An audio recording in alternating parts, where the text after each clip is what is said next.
पिछली सरकारों ने बीमारियां दी, चीनी मिलों को बंद करके यहां पर बेरोजगारी दी, पिछली सरकारों ने यहां पे दंगे करवाए, पिछली सरकारों की सोच ही वही थी।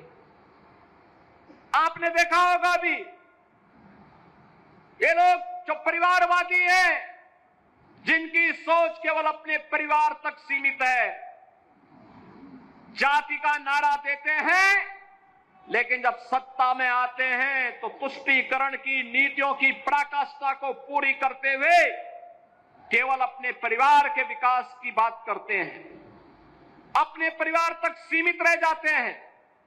आपने देखा होगा जब 22 अप्रैल को पहलगांव में पर्यटकों पर हमला हुआ था, आतंकी हमला हुआ था, समाजवादी पार्टी के नेताओं के बयान किस किस प्रकार के बयान आते हैं, ये पता लगाने में ही कठिनाई होती है कभी कभी कि ये समाजवादी पार्टी के नेता बयान दे रहे हैं या कोई पाकिस्तान का प्रवक्ता बयान दे रहा है।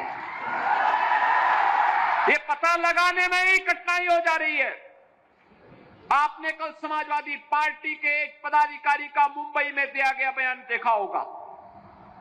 इससे पहले कानपुर का एक नौजवान अपने परिवार के साथ गया था पहलगांव, स्वर्गीय शुभम द्विवेदी की निर्मम हत्या कर दी गई। जब पत्रकारों ने समाजवादी पार्टी के अध्यक्ष से पूछा कि आप समाजवादी पार्टी आप वहां क्यों नहीं गए, तो उन्होंने कहा कि हमारी पार्टी का थोड़े था। कितना दुर्भाग्यपूर्ण और शर्मनाक बयान है।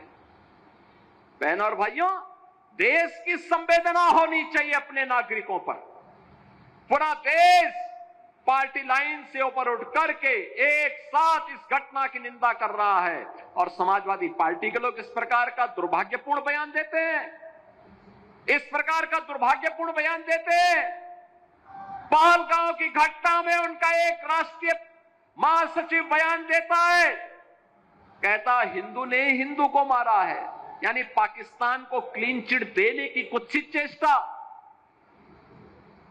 उनका एक सांसद उससे भी घटिया स्तर का बयान देता है।